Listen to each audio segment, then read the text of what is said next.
จะมารีวิวกล่องสุ่มเนาะนี่เนี่ยจะเป็นอันนี้จากฮันนี่เลยไอจีนี่บอลเก่าอีกแล้วเนาะกล่องสุ่มในราคานี่199,000 กีบสั่งมา3 กล่องโอเคเนาะเขาจะใส่ยูนิคอร์นเป็นหางยูนิคอร์นเป็นฟอยล์แต่ว่าเขาจะใส่เบอร์นี้เจาะเพราะว่าอยู่ในรถมันบ่มีคัตเตอร์หรือบ่มีมีดตัดและถ้าใส่มีดตัดหรือคัตเตอร์มันก็จะคมผลและมันจะเป็นอันตรายในการขับรถอยู่หรือว่าหนังในรถเนาะเพราะมันจะเกิดอุบัติเหตุแบบมันจะแทงเขาได้เนาะมันอันตรายเขาก็ต้องใส่เป็นเจ้าตัวนี้แทนเพราะมันกันแหลมอยู่แต่มันก็โบปันไดนะแต่ก็น่าจะเข่ากำมาเบิ่งเขารีวิวกันเลยนี่จะเป็นกล่องที่1เนาะเขาซื้อมา3 กล่องเป็นเบอร์14เดี๋ยวเขามาแกะกันเลยมาแกะด้านหลังดีกว่าเนาะเที่ยวใหม่เขามาแกะกันเลยดีกว่ายูนิคอร์นทางไหนไปไหนยูนิคอร์นอยู่นี่ทำจะมาแกะด้านหลังกันเนาะโอเคเอามาแกะกันหวังว่ามันจะเขาพอฉีจะได้เนาะเบอร์14เนาะกล่องนี้เป็นเลขแบบเขาหมักเลยเลข14กับเลข21402เขาหมักเนาะ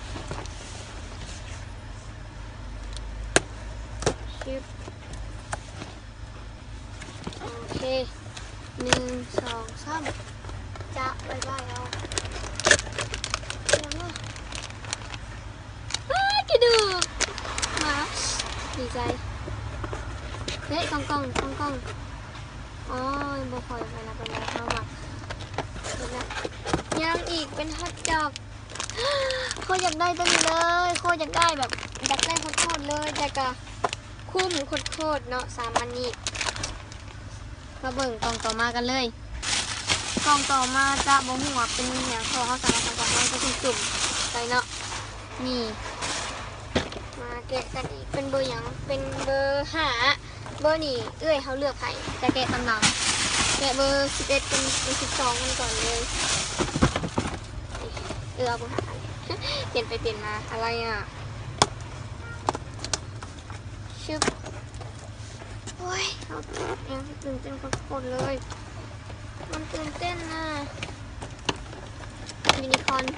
ฉันจะหักไหมยูนิคอร์นฉันจะหักไหมโอเคออกมาแล้วเอามาแกะกันเลยได้อุนจิโอ้ my god ดีใจสีม่วงอีกต่อมาก็จะเป็นนี่มากระลอง2 สีดีใจโคตรชนะค่ะลูกนี่สีที่เขาอยากได้แล้วกันอันนี้เขาก็อยากได้เยี่ยมมากมาเบิ่งกล่องสุดท้ายที่เขาเลือกให้เขาเลือกให้เบอร์12เมื่อกี้นี้เป็นเบอร์5เนาะเดี๋ยวมาแกะกันเลยเนาะสาธุขอให้ได้กล้วยพวกนี้มาลูกอยากได้ในอย่างเขาจะเอาจะถอดออกหมดเลยวันนี้พิงกี้ไม่นะแต่ฉันอยากได้นะคะเฮ้ยมีดวงเสียงมันกรอกฟังเด้อนี่1สาธุแบบเทวดาเลยสาธุเพียงอะไรอ่ะว่าไหม